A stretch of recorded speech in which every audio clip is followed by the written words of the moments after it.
une branche plus élevée qui émet et qui se réfère à Tiferet. Mais cela ne signifie pas que le Aleph et le Mem descendirent de leur degré car jusque-là ils se trouvaient dans Keter et Bina et que maintenant ils se trouvent dans Tiferet, car ils se sont maintenant approchés de la racine et du principe. Et il est possible que le Aleph corresponde à la Keter qui se trouve dans Tiferet, ou bien à la Keter qui se trouve dans Malkout. Et il en est de même pour le Mem car chacune contient le Yod et le Vav, c'est-à-dire mi. Et il existe une différence avec les branches qui sont éloignées de la racine car les unes se réfèrent à un emplacement élevé ou à des branches proches de la racine alors que les autres se réfèrent à un emplacement inférieur. Et de la même façon, on en déduira ce qu'il en est pour les mots de 4 lettres, des 5 lettres, et ainsi de suite. C'est la signification de la combinaison des lettres, car plus le nombre de lettres augmente plus le nombre de combinaisons et de forces augmente, comme nous l'expliquerons avec le secours des cieux dans la section sur la combinaison. Voici que lorsque l'homme prononce un mot qui est indiqué par les lettres, à cause du mouvement de ses forces et de leur rencontre se faisant grâce au martèlement de la Neshama,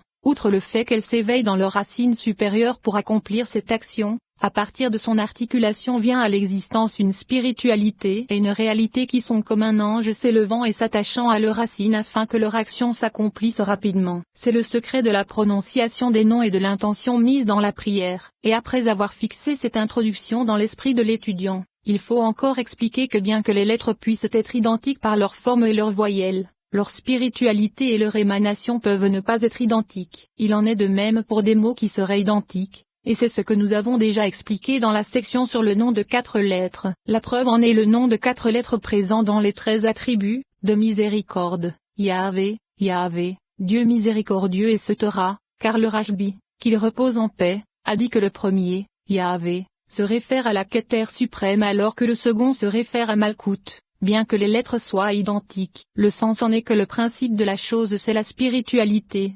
L'émanation est la Neshama du mot ou du nom. Et il en est de même en ce qui concerne Yé qui possède 3 interprétations, chacune se référant à un sujet différent comme l'a expliqué le Rashbi, qu'il repose en paix. Et nous avons étudié cela dans la section sur les noms. Et leur différence, bien qu'ils soient identiques, dépend de l'ordre des mots, qu'ils se trouvent en seconde ou en première position. Il en est de même pour les lettres, c'est-à-dire si elles se trouvent en seconde ou en première position dans un mot, comme par exemple les 2 et du nom, de 4 lettres. De même, cela dépend de la lettre qui lui est juxtaposée. Et ces sujets, Moïse les reçut de la face de Géboura, c'est pourquoi notre maître Moïse, qu'il repose en paix, resta 40 jours et 40 nuits sur la montagne avec les secondes tables. Ce fut pour apprendre de ses secrets plus que lors de la première fois, car les secrets de notre sainte Torah ne peuvent être conçus par aucune idée ou pensée et ce qui lui ressemble le plus est la 4e partie dont nous avons parlé dans le premier chapitre, et nous ne pourrons l'atteindre qu'au moment de la résurrection des morts. Et ceux qui sont proches de cela,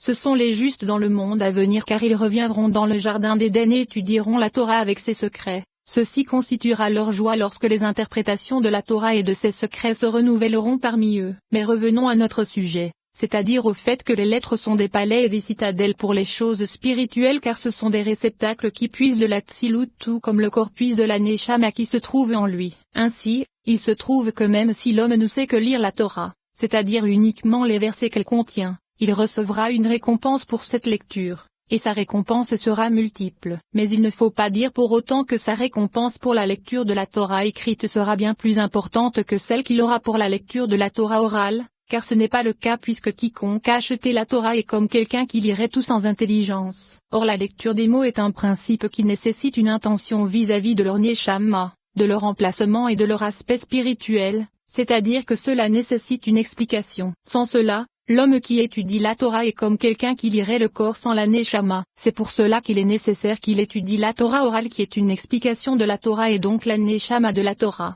C'est-à-dire qu'elle révèle sa spiritualité qui correspond à son explication et à ses secrets. Ainsi, le Rashbi, qu'il repose en paix, a écrit la chose suivante. Quel est le secret du livre? Rabbi Siméon dit, ce sont 5 chapitres qui sont contenus dans un grand palais qui remplissent toute la terre. Rabbi Houda dit, s'ils contiennent tout, alors ils ont la priorité sur le reste. Rabbi Siméon dit, ceci est vrai pour quiconque est entré puis ressorti. Mais ceci n'est pas vrai pour quiconque n'est pas entré puis ressorti. Ceci est semblable à un homme qui vivrait dans les montagnes et n'aurait pas de relation avec les villageois, et qui après avoir semé du blé en mangerait tel quel. Et un jour, s'étant rendu en ville, on lui servirait du bon pain. Cet homme dirait alors, qu'est-ce que cela?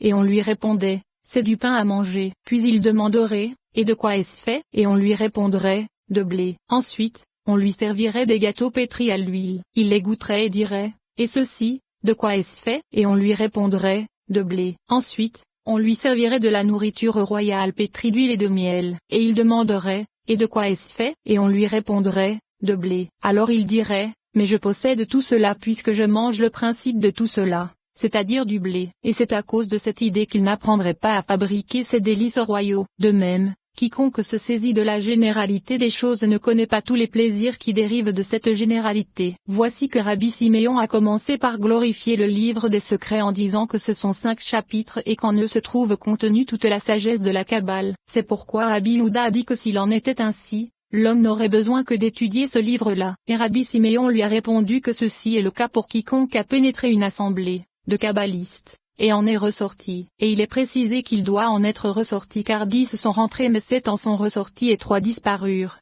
comme cela est écrit à la fin de l'Hydra. Mais quiconque n'est pas entré et n'a pas appris les introductions que l'on y révèle, ne peut se délecter des secrets de ce livre mystérieux. Et il a ensuite fait la comparaison avec le villageois. Ainsi, quiconque étudie la Torah écrite l'atteindra assurément, et il dira que c'est en elle que tout est contenu car il restera ignorant de tout cela, comme dans le cas du villageois. C'est pourquoi le principe de la perfection de la connaissance de la Torah écrite c'est la Torah orale, comme cela a été expliqué. Et après avoir expliqué le sujet des lettres vis-à-vis de la réalité de leur spiritualité, nous allons les associer aux racines de façon générale puis de façon individuelle, avec l'aide et le secours de Dieu.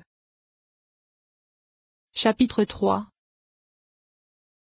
À propos des lettres de façon générale, les commentateurs ont dit que certaines sont jugements, que d'autres sont miséricordes, et que les autres se trouvent entre les deux, et ceci de façon générale dans la divine Torah. Car Aleph, Bet, Gimel, Dalet, et Evo serait miséricorde totale, Zein, Et, Tet et Yod serait simple miséricorde, Kaf, Lamed, Mem, N, Samek et Aïn serait un mélange de jugement et de miséricorde, Ep, Tzadi, Kof, Resh, Shineto serait jugement total. Et lorsque tu voudras associer les noms, les prières et les mots en fonction de l'action que tu désires accomplir, associe les noms qui se réfèrent à cette action que ce soit en miséricorde ou en jugement, pour la miséricorde que la majorité provienne de la miséricorde et pour le jugement que la majorité provienne du jugement. Ces paroles sont mystérieuses car nous ne voyons pas comment les choses peuvent suivre la réalité des lettres puisque les lettres qui sont miséricorde sont comptées dans le secret du jugement. En particulier le Shin qui se réfère à Bina comme nous l'expliquerons,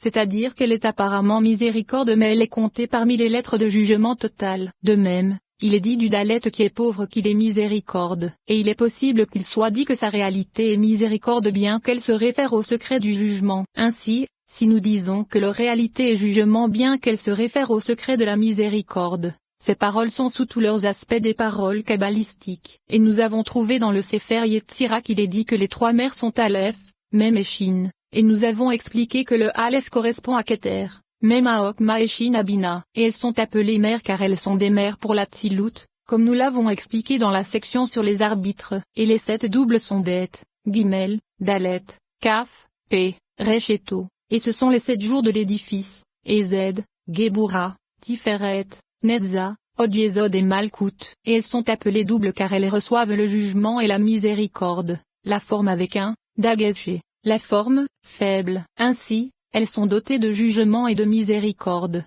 ce qui n'est pas le cas des 3 premières comme nous l'avons expliqué dans la section sur l'essence et la gouvernance. C'est ainsi que le Rashbi, qu'il repose en paix, a expliqué cela dans le Tikkunim et dans le Reya Memna. Et les 12 simples que sont Vo, Zein, Et, Tet, Yod, Lamed, N, Samek, Ein, Tsadi et Kof correspondent aux 12 limites. Et bien qu'elles se distinguent de cette façon, ce n'est pas pour autant qu'il est difficile qu'elles se trouvent à des endroits spécifiques dans une séphira déterminée car il s'agit des particularités de la branche d'une séphira spécifique. Par exemple, il a été dit que le même Daleb même Shin se réfère à Okma, mais cela ne rend difficile le fait qu'elle se référait à Bina car elle serait une branche, c'est-à-dire la Bina qui se trouve dans Okma, ou bien l'inverse. Ainsi, les lettres Yahvé se réfèrent aux 12 limites se trouvant dans Tiferet, comme nous l'avons expliqué dans la section sur les particularités des noms. Mais ce n'est pas pour cela que le He ne se réfère pas à Bina ou Malkout, ou le Yod à Okma. Et il existe encore une autre explication à cela,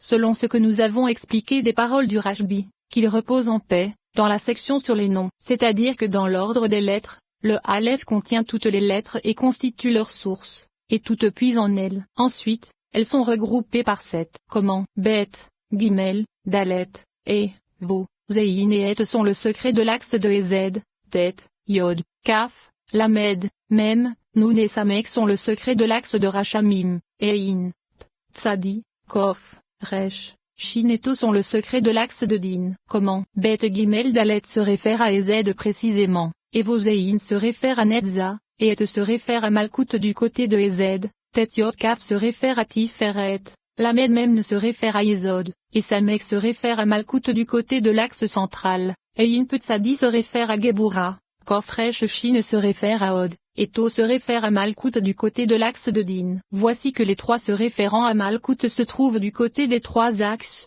tout comme les trois qui se réfèrent à chaque séphira du côté des trois axes. Comment? Voir figure dans le Pardes Rimonim à la page 881.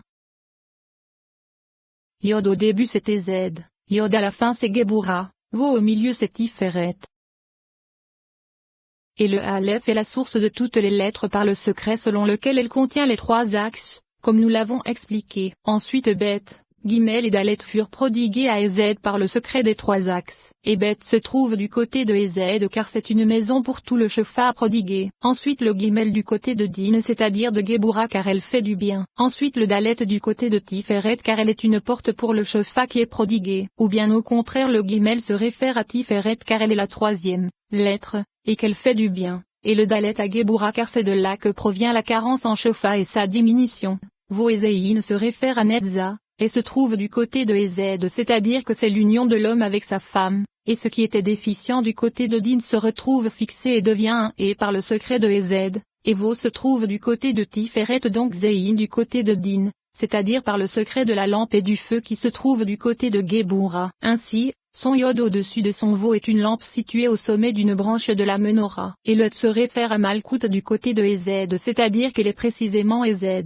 Ou bien c'est la vie car le Tun fait qu'un, tête, Yod et Kaf se réfèrent à Tiferet car elles ont une valeur numérique de 39 ce qui correspond à Io se référant à Tiferet, et elle fait tomber la rosée. Tête se trouve du côté de Ez c'est-à-dire du bien de l'Éternel pour tous. Et elle est miséricorde et vie comme cela est indiqué dans le Zohar. Yod se trouve du côté de Tiferet car elle est miséricorde, et Tiferet sorne des 10 séphirotes c'est-à-dire du Yod. Ainsi, Malkout qui se trouve au-dessus de Tiferet est appelé Yod, couronne de son époux. Kaf se trouve du côté de Gebura car il est dit, frappe une main contre l'autre. Ainsi, elle est appelée plateau de la culpabilité. Mais grâce à Tiferet elle devient le plateau du mérite. Lamed, Mem et Nun se réfèrent à Yesod, et leur combinaison donne le mot Namel, et il s'agit de Yesod. Et Malkout est un bateau vis-à-vis de tout le port. Malkout est également appelée fourmi, et c'est d'elle dont il est dit, regarde des voies et deviens sage. Et Yesod est un bateau sans excroissance, c'est-à-dire la circoncision. Et ainsi,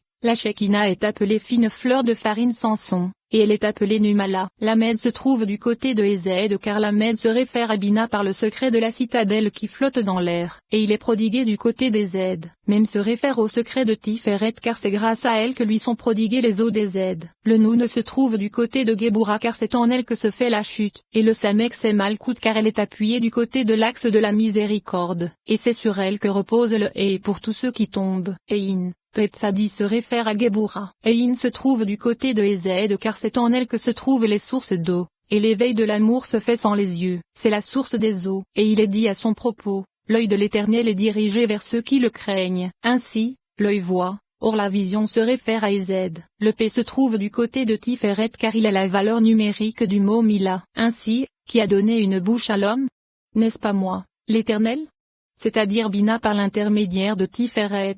Et c'est la voix qui sort de la bouche, qui elle-même correspond à Tiferet. Tsadi se trouve du côté de Gebura car est en jugement, emplacement de la justice, son nom Tetsedek, jugement, et Tsadik, Kof, Resh et Shin se réfèrent à Od et lorsqu'elle se renverse en attribut de jugement, les lettres donnent le mot Sheker car il l'emporte par le secret selon lequel l'écorce l'emporte grâce au jugement. Kof se trouve du côté de Ez car là l'Éternel est proche de tous ceux qui l'invoquent, et c'est là que se trouve la poignée, et au-dessus de tout cela se trouve le serpent, à cause de Samaël comme nous l'expliquerons. Le Resh se trouve du côté de Tiferet car c'est la tête des patriarches, c'est-à-dire le lien des trois. Ainsi, Il est écrit dans le Sefer Abaïr pourquoi elle est appelée cieux, c'est-à-dire qu'elle est